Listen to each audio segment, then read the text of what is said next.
Depuis 10 ans, le marché de l'immobilier à La Réunion se porte plutôt bien au niveau du nombre de transactions réalisées, notamment entre juillet 2017 et juin 2018, selon la nouvelle note de conjoncture immobilière réalisée par la Chambre des notaires de La Réunion. Sur une année, on voit qu'il y a eu plus de 7000 transactions, ce qui correspond à un record quasi historique, puisqu'on a plus de volume qu'en 2008.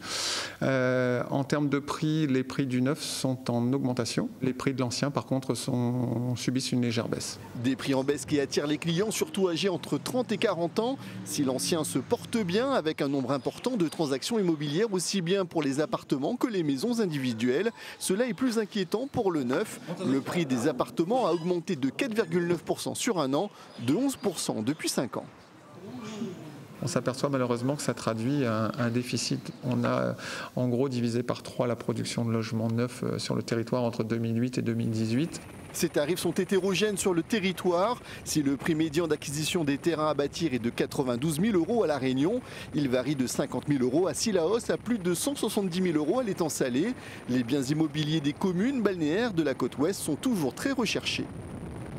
Mais on voit qu'aujourd'hui, on a quand même, lorsqu'on a une analyse plus poussée commune par commune, des régions qui se développent, comme notamment la partie est de l'île. Ainsi, à Sainte-Marie, le prix médian au mètre carré des appartements neufs a bondi à plus de 19%, aux alentours de 4 400 € le mètre carré. À Sainte-Suzanne et à Saint-Benoît, ce sont les maisons anciennes qui sont les plus recherchées.